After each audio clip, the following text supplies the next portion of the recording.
Hi, I'm Matt Collins. I'd like to welcome you to Bob Weber Auto Mart on Douglas Avenue here in Racine, across from Douglas Park. We specialize in 1-year-old, low mileage, almost new cars. And if you'd like to stop by and see them, or see them on our website, bobweberautomart.com, we could save you between $5,000 and $10,000 on your next almost new car purchase.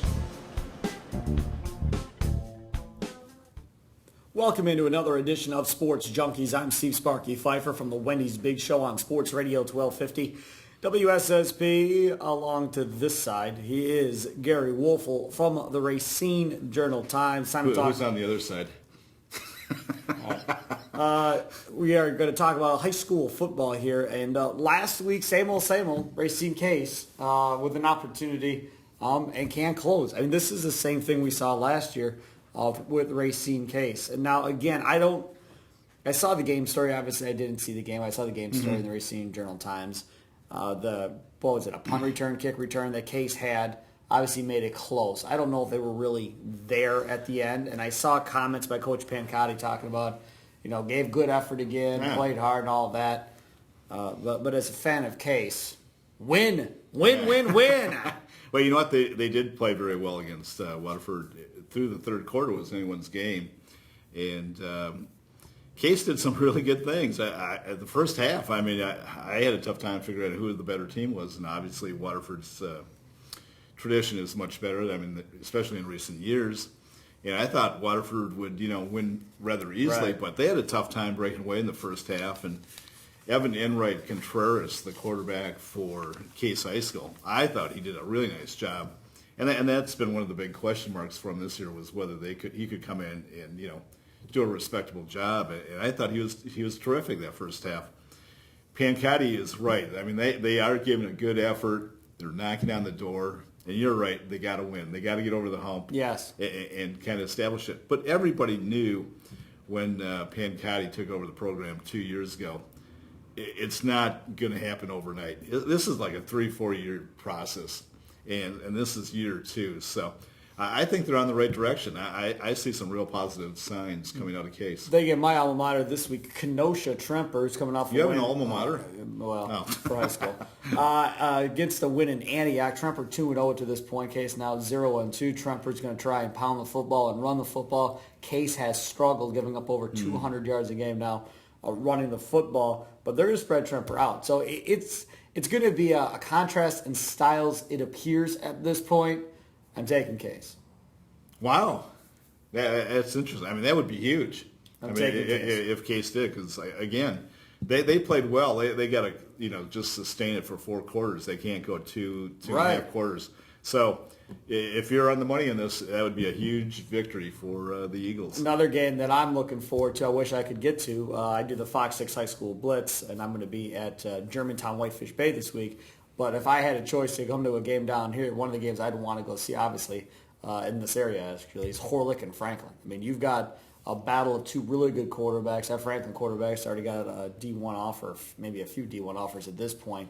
I was surprised. Franklin got hammered by Greendale last week, and that just tells you how good Greendale is, again, with Coach Stoltz at Greendale. But I thought Franklin would be better. And then you've got the ankle sprain, obviously, for Ricky Neal, and that's what it's all going to come down to. If he can stay healthy, it's got a chance to beat anybody. Well, your sources came up with that on Saturday morning, shortly after the game, and said that Ricky Neal, their outstanding quarterback, might have a high ankle sprain. He's not going to play, apparently, this game. So that's really, really going to put pressure on Horlick's offense. Plus, their running back is banged up too, Barry. So their offense is not going to be, obviously 100%, not even close to it. But this is a pivotal game for Horlick. They went to the playoffs last year. They're 0-2. They played reasonably well in those 2 games, but they got to win. Somehow, some way, they got to win this game.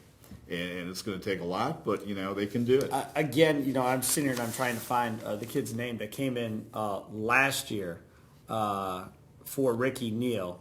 It's Destin McKinstry. Right. That's the kid's name. Yeah. And I saw him last year when Ricky Neal got hurt. I was at that game, and he came in. He threw a ball on the left sideline. I still remember it, and just dropped it. And I'm like, oh, my God, who is this? They got a kid behind Ricky Neal like this? He's a nice player. And I know he play wide receiver, and he can kind of do everything. But if he plays like how he played last year in that playoff game, I think it was when Neal went down, I think they're still going to have a chance because I don't. Oh, they do. I don't know if Franklin's as good as everybody thought Franklin was going to be right now. Mm-hmm. So yeah, I think they still a lot might of have people a thought chance. Franklin was going to be in the conference mix, and I'm still not sure that if they're Well, not going to they're be. up there with Oak Creek Yeah. still, but there's a new team to talk about now in the Indian Trail. That is a new team to talk about, and it was interesting. I talked to somebody last week that was just praising how great Illinois football was, Right. and how it was so superior to Wisconsin football. And they played Stevenson, which I was told was ranked number 4 in the large schools, correct? 8A, yeah. 8A. So, and they come in and beat them. I mean, that was huge. Nobody saw that coming. No, well, I certainly didn't see it coming. And now you raise eyebrows and go, okay, well, we had Franklin and Oak Creek there at the top with maybe Horlick. You can now throw Indian Trail in. I was talking to a guy earlier this week, and I've told you for the last couple of years, with Indian Trail coming in, it's going to end up like Racine, where you're probably never going to have that one dominant school. Right. When Ron Davies was at Tremper, when I was at Tremper, they were just dominant every year. They were in the state title talk every year. Now, with Indian Trail coming in, I'm hearing rumblings that there are people within Kenosha that think Indian Trail might be that dominant school, and that Tremper and Bradford will fall back, and Kenosha will be all about Indian Trail based on how and I know you don't agree with me on how this works, but based on how the boundary lies with talent and everything else, everybody seems to think that is going to be the school going forward. We'll have to wait. It's a beautiful school. Absolutely. I mean, if you were living in the Kenosha or Kenosha area, I mean, you would love to go to Indian Trail, I would imagine, because of the facilities. I mean, they got an absolutely beautiful football field. Yeah, they do. I mean, Yeah. it's incredible. But, just one other thing on them. You know who they play this week, right? Who do they got? Oak Creek. Oh, baby. That's the game, and I think it's at Oak Creek. Yep. I mean, that could be, the pivotal game of the Southeast Conference. It's going to be that's huge, right? It's going to be fun to see how that game plays out, and that's another game I wouldn't mind being at. I'm going to take Indian Trail in that game.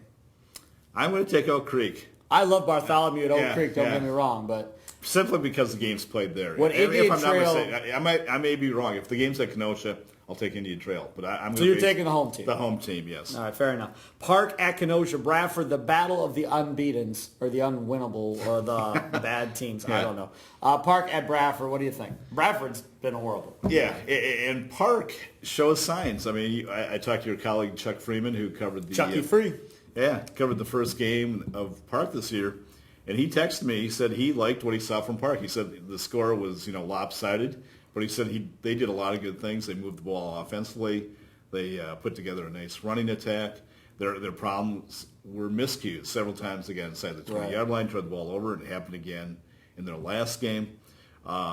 Somehow, some way, they have to get their act together and bear down and just focus on not making mistakes. If they do that, I think they're definitely a formidable team. That they're not going to win the conference. We all know Right. that, but they can at least be competitive in every game. They'll beat Bradford. I don't know. I would assume so if they can get their act together. They'll beat Bradford. Bradford is short on talent right now. Waterford at Lake Geneva Badger. I love this football game. I love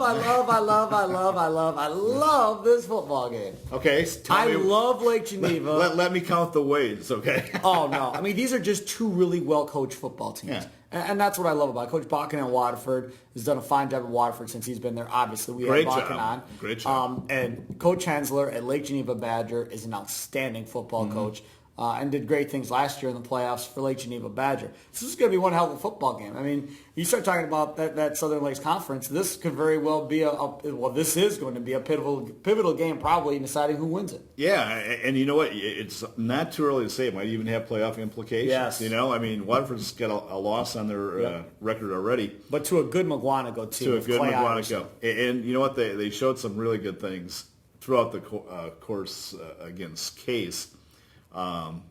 With Waterford, their defense is always going to be respectable. Yep. And their defense has been pretty solid the first two games. Not great, but solid. And if they continue to play defensively the way they have, especially the last couple of years, they'll be fine. See, the great thing is, you look at Badger and you go, well, they don't have a win yet, Sparky. Well, true, but they're playing they play a tougher non-conference schedule. The same thing, really, that Coach Bakken talked about. Is Badger 1-1? 0-2. 0-2. Okay, so 0-2 so to this point. This is a must-win for them, no question. Not really, because now we're in Southern Lakes play. You know what I mean? The McGuanago game doesn't mean anything in conference play at all. It doesn't really mean anything. But they have to get into the win column. Another game, Whitefish Bay Dominican at Catholic Central. Whitefish Bay Dominican's not known for football. I'll take Catholic Central. Can you say huge? Huge game for Catholic Central. They're 0-2. This is so uncharacteristic of Catholic Central football under Tom Aldrich. Although last year they got off to a rocky start. Yeah, they did. But they got going in the this second is a team that only loses 1 or 2 games a year. Last year was kind of an anomaly. Right. But they're tough. This is definitely a must game. And that one is at the Topper Bowl in Burlington. Huh? That one is at Topper Bowl in And Burlington. they play very well at home. Right. They're almost unbeatable at home. So. Yep. Greendale Martin Lutheran at St. Cat's. St. Cat's, I said this to people around the area. I really believe they're the best team in Racine County, period. That is a big statement. It is a big statement. They're Division 5, but I like their skilled people. Every position, offensively, even defensively, they got guys that can play. I don't know. I like St. Cat's, don't get me wrong. You're saying they're better than Horlick, better than Waterford? I think they could play with anybody, and at this point now, maybe things will change as the season progresses, but their running backs are awesome. They're as good as any running backs in the county, without a doubt. Kenosha St. Joe's at Racine Lutheran. I'm taking St. Joe's. I'm taking Lutheran. I don't know why. I mean, on paper you would take St. Joe's, but I like what Scott Smith is doing with that team. It seems like at the end of last year, and carried over to this year, they're starting to gain some confidence, gain some momentum. They did some real good things last Friday night. They're by no means a finished product. I mean, they got a long ways to go. And don't forget, I like what they're doing. Don't forget, that's a Thursday night game. Thursday night game, Right. not a Friday night game. Friday night game, a team that St. Joe's just beat involves Union Grove. They just beat Union Grove last week. They get Burlington. I'll say Burlington by 21. By 21 points? Yeah. Yeah, I agree. I think Burlington's heavily favored. I mean, they beat 2 Southeast Conference schools in Case and Horlick. They got a monstrous offensive line. Hans Block, their coach, likes to play that grinded-out physical type They game. run the football. They definitely run the football. And with that offensive line, they should run the football. Well, Arrowhead has a huge offensive line, and they throw the football and lose games to Homestead. So Was that a shot? I was there. I still can't believe it a week later that they lost that football game. Yeah. He is Gery Woelfel of the Racine Journal-Times. I am Steve Sparky, FIfer. Thanks for tuning in to another exciting edition of the Sports Junkies. Until next week, people, have a good one. Bye-bye. You didn't say ta-ta. Ta-ta. There you go. Now I feel better.